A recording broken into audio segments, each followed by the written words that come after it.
it's Steph with Tiny's Garden and my niece Tegan, and we're gonna start filling my raised beds. It's a very busy day here. I've got a landscaping company helping me with spring cleanup and spreading 10 yards of mulch, huge pile I've got in my driveway right now. The total ended up being 30 yards of mulch. And we're getting solar panels on our house today. So it's a busy day here at the Rosenberg Ranch. Okay, here we are in the front. We've got 6 garden beds that are all ready to go in their proper place.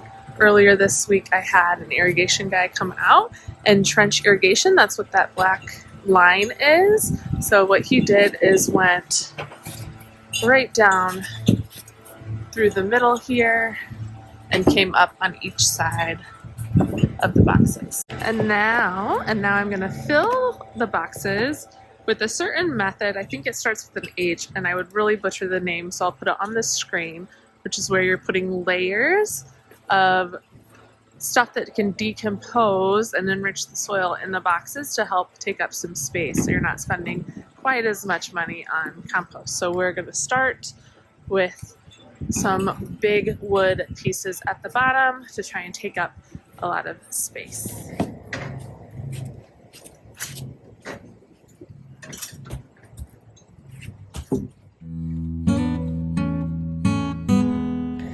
Okay, we've got layer 1 down, a bunch of old wood and kind of a big branch there. Then we'll do a second layer, which will be leaves, but we're going to get the rest of these beds done first with the wood. And because I know I'll have questions on this, my father-in-law made those raised beds out of treated lumber. Now, I've done some research, and First off, I'm mainly going to be planting flowers in these beds, not necessarily vegetables, but I've done some research and it turns out there's some really great YouTube videos on the science of if any chemicals leach out into the soil and how much, and if it's hazardous, if you would consume any vegetables from treated lumber, a treated lumber raised bed. And they're finding it overall is not hazardous, but these people who have done these videos are much more in-depth than I am and have done their very thorough research. So I'll link some videos down below that I thought were really, really helpful on helping you make a decision whether you want treated lumber or not treated lumber. Also, I did take weed fabric, landscape fabric, and outlined one of the raised beds and also stained it, but I decided I don't like the stain with my dark house. It looks brown and it's supposed to be black. So I'm probably going to end up just painting all of them the same color as our house. I just want to double check that that stain is okay to use because of chemicals and things like that.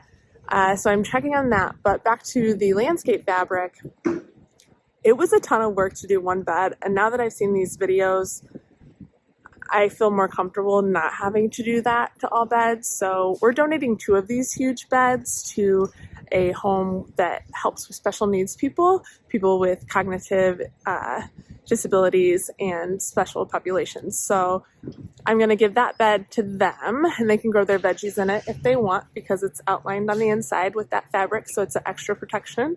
And then 1 regular one for a flower bed as well. So that is the background on these raised beds and what they're made out of.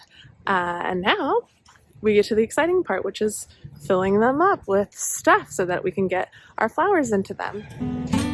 Good work, girls. Good.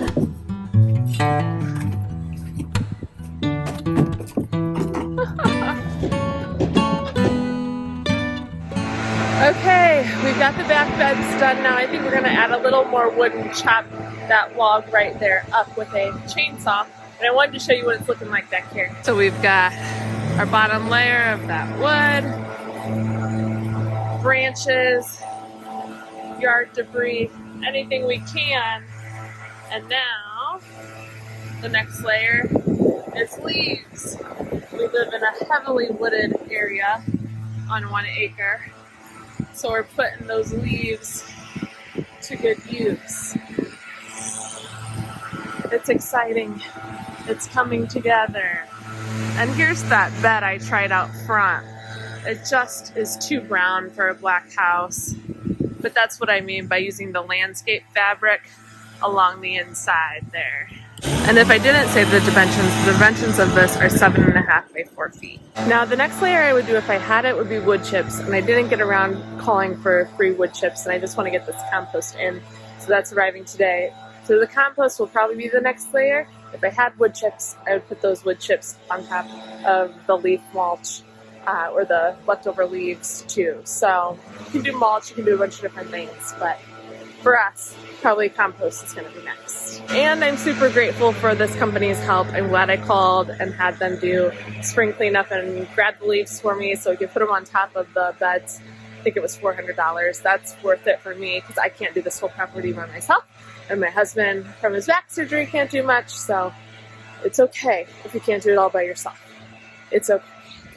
Okay, it's a new day. It's the day after. Yesterday was crazy with a bunch of different workers here, but the compost did come and we managed to get a lot of the boxes filled. Let's take a look at it. Look at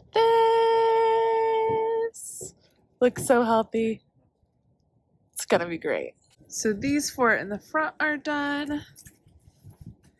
This one is where we stopped because we ran out of compost, so we'll finish tomorrow.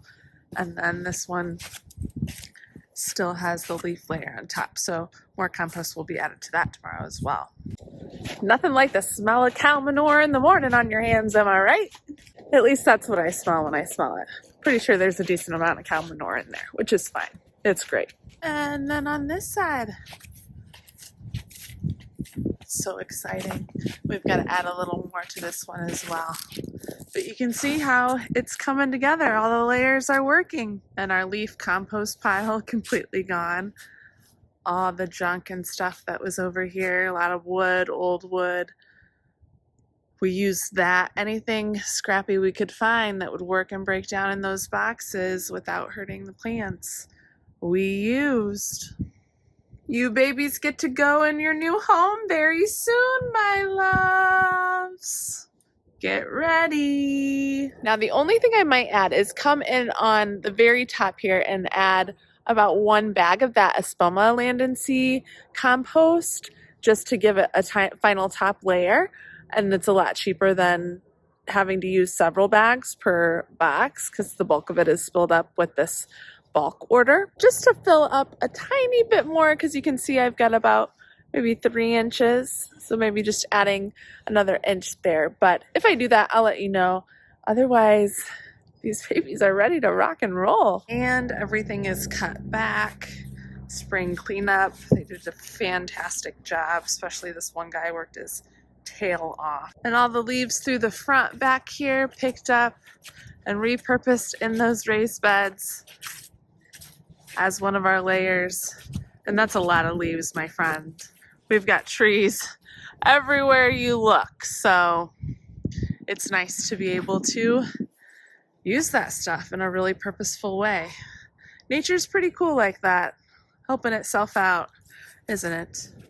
And if you look up there, you can see our solar panels are in, and here there's some in the front as well, but I really appreciate how sleek the panels are looking. What are you doing? What are you doing? And here the front garden beds are all mulched. Looks so nice and finished. And the tulips are still popping up, thank goodness. I was really worried about my babies, but I think they did a pretty good job going around them. And before you could see all of the drip line that I had installed last year for when I put some dahlias in. And that's covered, which I appreciate. I don't like the look when it's completely visible. So now this feels like a really fresh spring start.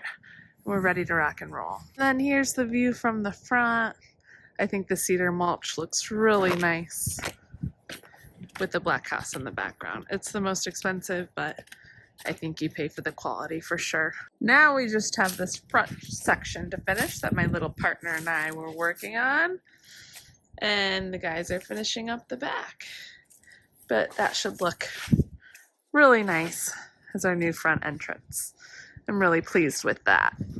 And that concludes this video. I hope that was helpful for you to see how I am filling my raised beds for this year, and also to see what a difference mulch makes. You can see behind me in the background here, really pretty finished look. So please comment below and let me know what you put in your raised beds. I would love to hear. And if you haven't, please subscribe to follow along here with all things garden. Thanks for watching. See you in the next one. Bye.